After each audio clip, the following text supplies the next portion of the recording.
So that little tick mark means derivative. You can also see it as dy dx or y prime. Those are all things that mean do the derivative. And so now we know what derivatives are. You'll start hearing me refer to differentiable functions. Basically, if something is differentiable, the derivative exists. Okay, we can find the derivative.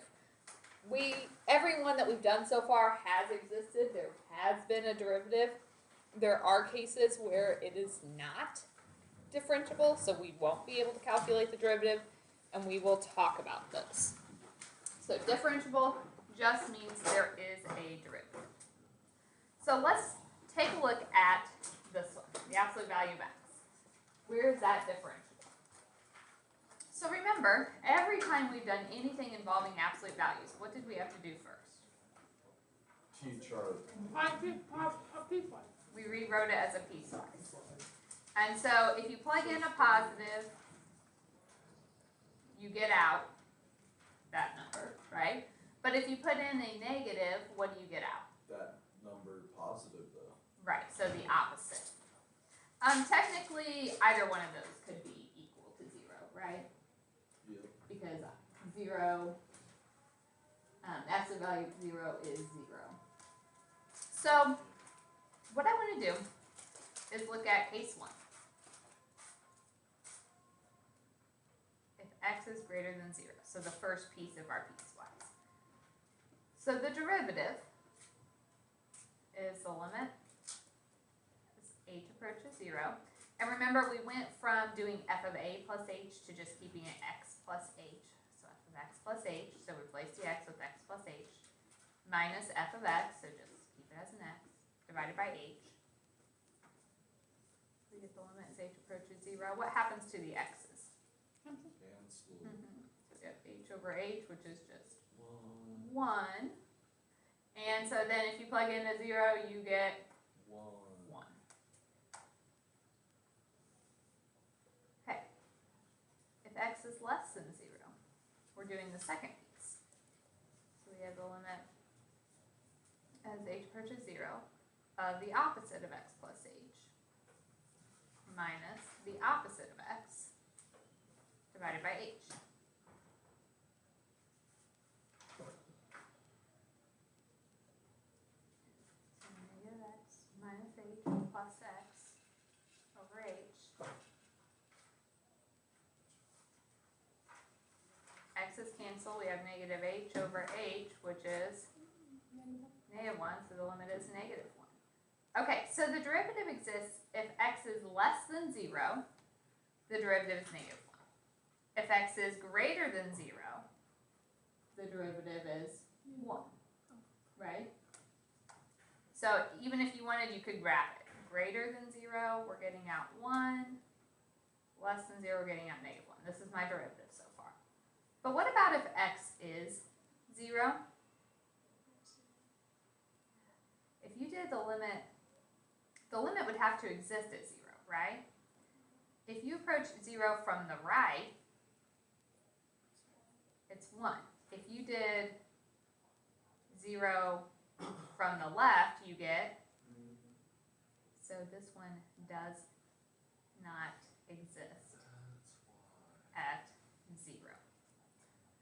In general, Dude, is that homework? Yes.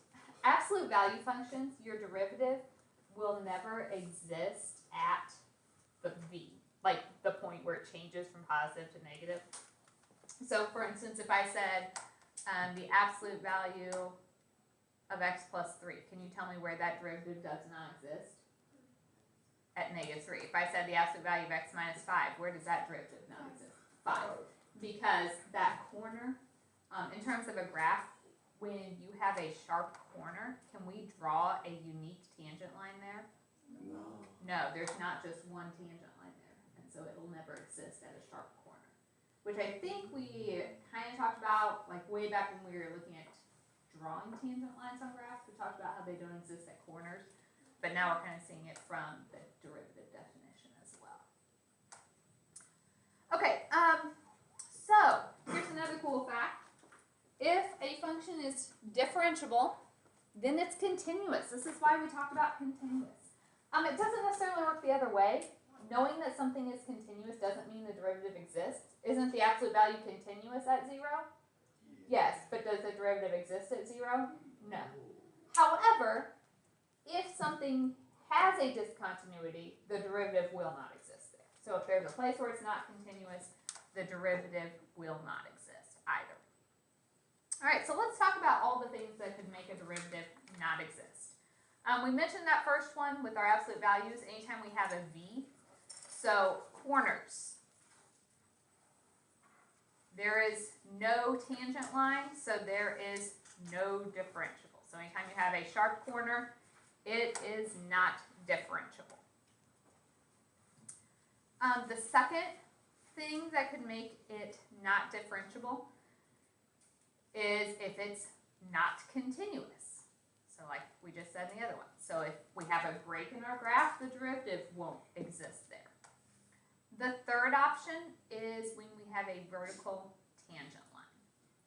So that would be the third case. So for instance, this is just kind of a visual representation of this graph. We have a vertical tangent line. If the pink ones represent the slopes of all those tangent lines, and you can see as it's getting steeper, its vertical slope of a vertical line is undefined, so the derivative doesn't exist. Here, this was such a sudden drop. Right here, the tangent line becomes vertical, slope of the vertical line is undefined, so the derivative doesn't exist. Corners, so this one wouldn't exist. Here, there's a break in the graph, so no derivative. Vertical tangent, no derivative. So this is just a slide to kind of sum up all the things that would make the derivative not exist. Yeah, we hadn't done all of the pieces yet. Hopefully this helps. Sorry, I should have been more discerning about telling you, you can try this one, but don't try this one yet. Okay, finally, we can do more than one derivative. So we will talk about just a couple of those, and that might be where we end. I don't know. We might just finish the notes today. So you can do a second derivative. Notation for that, you could have like 2 tick marks for a double prime, or d squared y over dx squared. So let's say I asked you to actually do one. Didn't we do this one in example 2? We did it in a previous example. Yes. From example 2, what did we get the first derivative to be? 3x minus squared minus 1. Okay. So the second derivative is just the derivative of the answer we got the first time. So we repeat it. Limit as h approaches 0. F of x plus h minus f of x over h.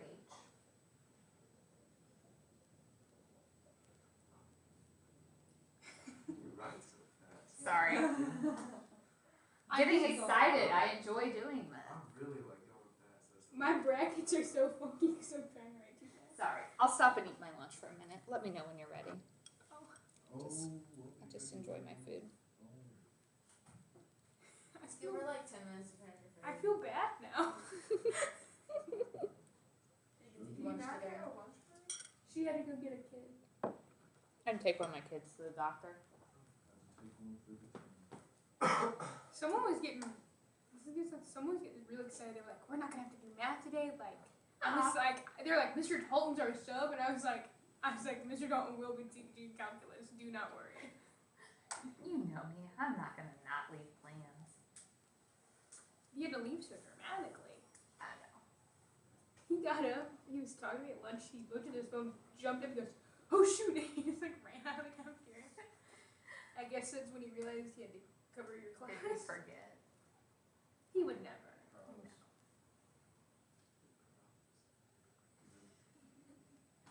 Okay. Are you guys okay with how I multiplied that out? Mm-hmm. So, combine like terms. Positive 3x squared, negative 3x cancel. Negative 1 and positive 1 cancel. So we have the limit as h approaches 0. 6xh squared over h. What happens now? Cancel the h's. So it's be like You're right on the money. Mm-hmm. So I usually just use like 2 tick marks. F prime primes. It's Oh, no, that was actually an intentional stray mark. Thought wrong. Thought wrong. Then if you put in a 0 for your h, we just get 6x. So second derivative is 6x. how did those become different? How did what become different? Oh, we plugged it into our first to get the second. Yes. I was So confused we at where did- we plugged in at. Yeah, we used the answer from the first derivative as the I equation. was I'm very confused. So higher derivatives are really mathematically not different, but you're just repeating your process and using the answer you got before. They can keep going. So the second derivative, okay, think about this. What? I had a question. Oh, okay, I'm sorry. No. What was your question? You were probably gonna explain it. Go It for it. wasn't about that. I was just like, what's the point of those second? Well, I am going to cover You it. will tell us. Just So- wait. I made that face because I thought of you just making us do like 6 of them. Oh, well, usually, if they're polynomials, they get nicer each time. Oh, I like If it's that. not a polynomial, it gets uglier. Awesome. You know. Beautiful. If you think about the first derivative, it's telling you the slopes of the tangent lines, right? And so we know it's positive if the original graph was increasing, negative when the graph was decreasing. Second derivative, we're going to talk more about later. It gives us what's called concavity, which is how the graph is curved, like if it's curving What? downward or curving upward.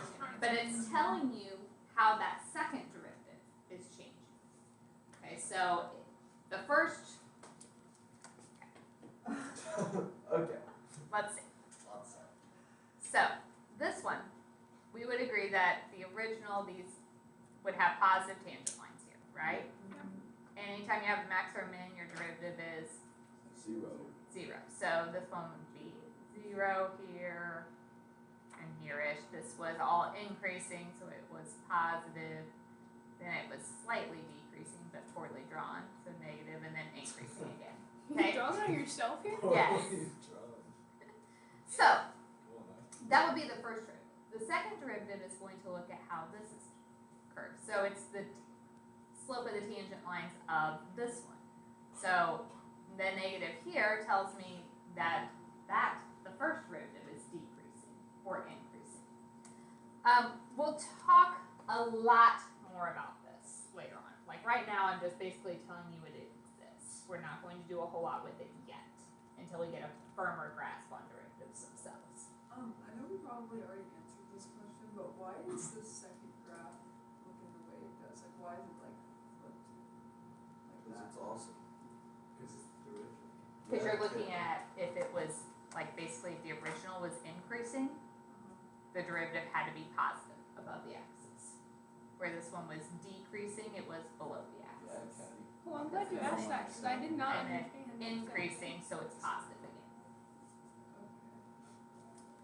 Okay. Another way to interpret it, we know in terms of position. So original function is position. The derivative of position, it tells you how your position is changing. That is your velocity. Okay, so you start with position. This would be acceleration, right? No, this is concave. So then, if I want to know how the velocity is changing, so velocity is like your It speed. is If I'm, acceleration. it's acceleration. How your velocity changes. I just saw it like whole thing. Slim. I just didn't hear what you said. Those are really going to be all we talk about. There is more if you do third derivative. It's called jerk. I don't know if we talk about jerk in physics or not, but we don't usually get to that. It's called a Caitlin. So what would that be? It's how your acceleration is changing. So each one's just how the one before it's changing. Yep. Did he say jerk? Oh, Carson. Notation wise, third derivative, you could do 3 tick marks. After that, if I wanted the fifth or sixth derivative, tick marks are really not all that friendly. So we would just probably put, if I wanted the seventh derivative, you could just say the 7. Usually we only do first, second, maybe third. But we could keep going. This is like somewhat building off of Grant's question. He said we're gonna talk about this like a lot more. Is there like a real reason why we find a derivative of the derivative of the derivative of the derivative of the derivative of the derivative? It's I mean, to that's a find- lot. We probably won't do that many, but yes, we It's will to talk find about the this. That's pretty much changes. what the whole next the rest of the Like a black hole. semester is going to be talking about. Rest Can we of the please meet semester? there? Yeah. This Right. semester? Yes. Okay. The rest of the year, it's No, all gonna next be derivatives. semester. Okay, We'll So- go up to 10. Sorry. let's try We'll do the one that we were just working on. Okay, Go again. we Again. saw. Don't like that word. Oh, I told you if it's polynomial, they get nicer each time. So from example One 6, what did we get our second derivative to equal? 6x. Okay, so then our third derivative is just the derivative of this one. All they are is calculating a derivative. The only difference is which equation you're using to start with. So the limit as h approaches 0, f of x plus h minus f of x was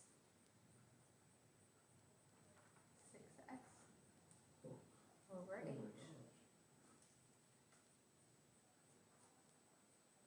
We get 6x plus 6h minus 6x over h. What happens? It equals 6. Sorry. So they're not as- Okay. So if I ask for the fourth derivative, Doesn't exist. It's just 6. it is not. No? Darn. Limit The fourth limit is 6. as h Oh, if it's a approaches constant, 0, if it's f of x plus h. So there's nowhere for me to plug in my x plus h, so that's just 6. Minus f of x is also 6 over h. 0. So we get 0 over h, which is 0. And Does that mean our acceleration's not changing? if you think about this, That would be our well, jerk. this is our jerk here. Our jerk's not- The third derivative is 6. That's just a horizontal line. What's the slope of a horizontal line? 0, baby. 0. And then after that point, any higher derivative would also be 0. So why is it 6 minus 6? So your function, f of x plus h. Okay, here's my function. Plug x plus h in for the variable. There is none. So it's still just 6. It's a constant. You're getting 6 no matter where So you're at. it's saying that the acceleration is 6. Mhm. 6 what? Well, we don't have Meters per units. second Six meter squared. beats. So, but how do we, Down. like, out of. In general, this is just an equation. I was telling you if we are talking about position, then the second derivative would give you the acceleration. This wasn't even a position function to start with. This was just an equation. We were just practicing a second derivative. Sure. Then what is the overall scenario? Okay. So think about economics. Okay. If I give you a price for a function for our sales, okay. If we're looking at the first derivative, if the first derivative is positive, that tells us our sales are rising. When the first derivative is negative, it tells us our sales are changing. Because the derivative is telling us how the sales change. Stops. If I look at the second derivative, that's telling us the rate of change that it's increasing or decreasing. So we would look at, is it rising really quickly here or just a little bit? And we could make decisions on, should we upgrade our process? Is this still efficient? That kind of thing from it. And then acceleration for that? That was the acceleration, was rate of change. What about- I mean, Okay, acceleration only applies if you're talking about position. Okay. So it's not every second derivative is acceleration, only if the original function were So then position. basically, if the original function was not position, right? Mhm. Would there be a second derivative? I just gave an example, like if we're Well, talking sorry, a about, third derivative, there could be. but just wouldn't like really apply in the actual scenario. Yeah, in Okay. most cases, really only the first and second have practical applications. But there are situations where a higher one is necessary So I can't just say we'll never need it. Like, there are times when you could. So we'll learn how to do the math right now. But in terms of our application problems, second derivative is where we would stop with pretty much any application I would give you. Some guy was sitting there in his house, like, you know what would really work out for us? If we figured this out. Okay.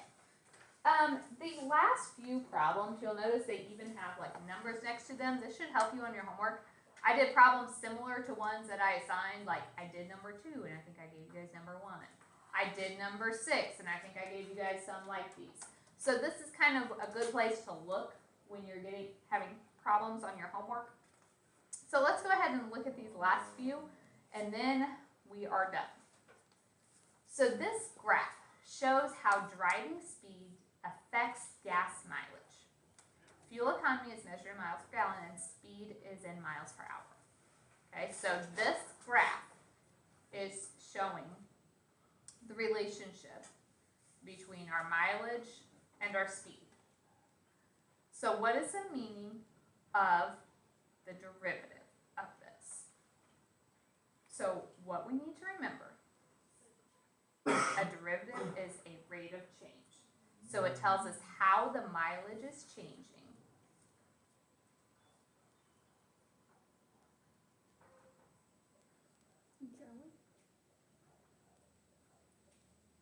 in terms of, what does my x-axis measure? Yeah, miles per hour, so speed. How your mileage is changing in terms of speed.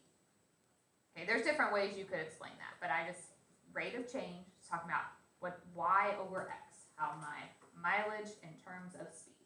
If I'm speeding up or slowing down, what does that do to my gas mileage? Increases and decreases. So if I want to draw the graph, we learned last week that anywhere this has a maximum or a minimum, my derivative is 0. The only actual maximum is right here-ish. Okay.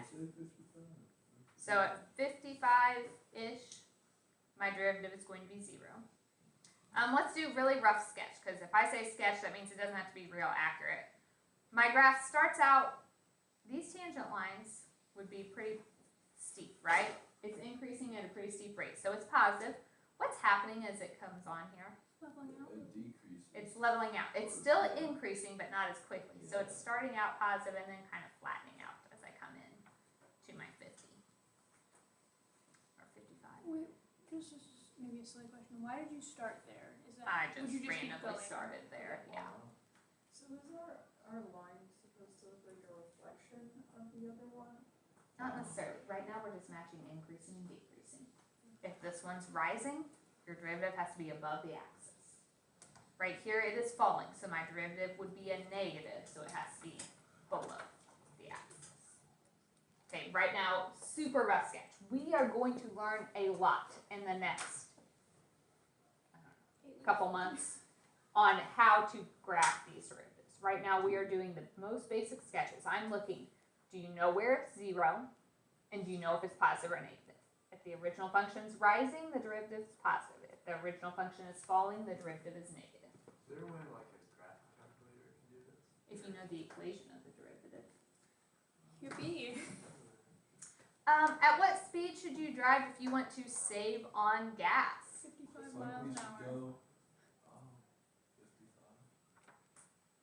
Okay, what this is telling me right here, these are all positive. It's saying your mileage is still increasing if you go faster. Okay, so I can be more efficient. But right here, if I'm driving 55, if I don't change my speed at all, my mileage is optimized.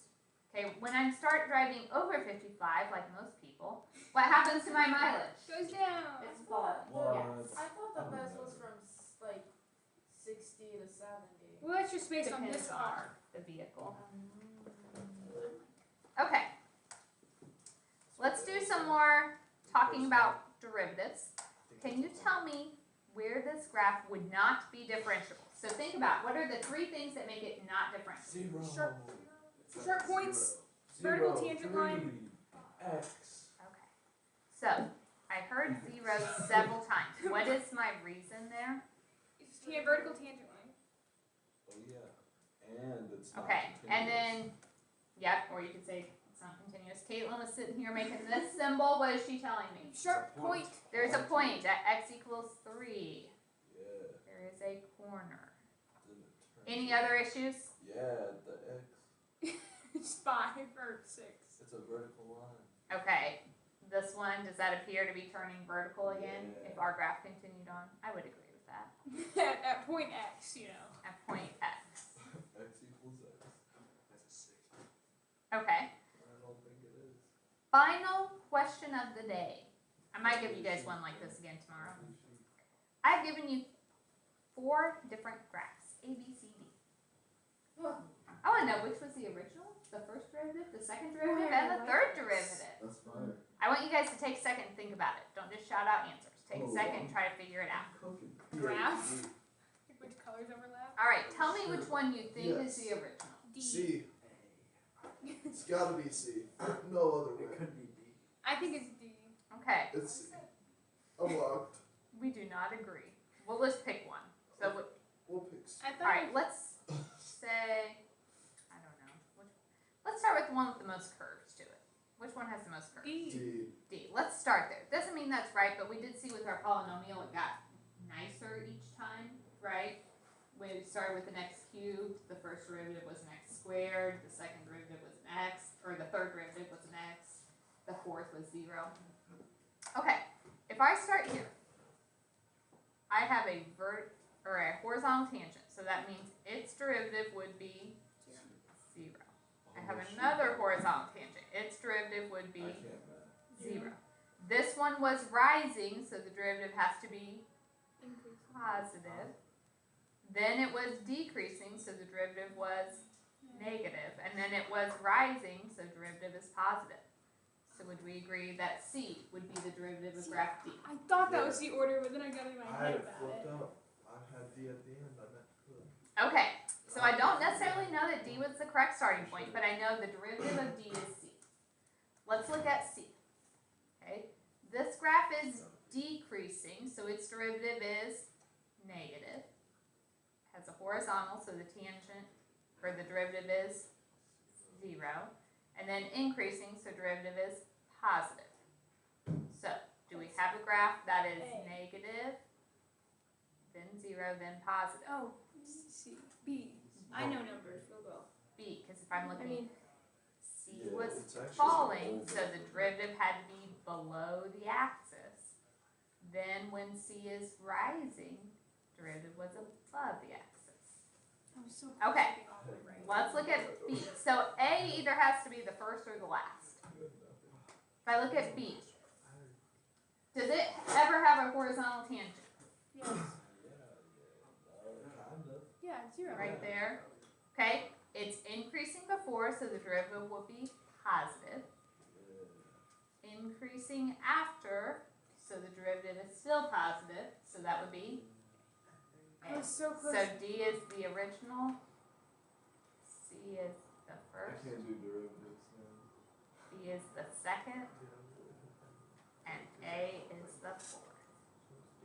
I started going by which one was like Let me draw my pencil. on the when I wrote them down. I was like, okay, black's on top. These are the last one they laid down. We will probably do another one of those tomorrow. So you have these book problems that are due Wednesday. Majority of tomorrow will be work time, but I do think we need a little more practice with that last example, so I'll probably do something with one of those tomorrow. But you will have quite a bit of class time to work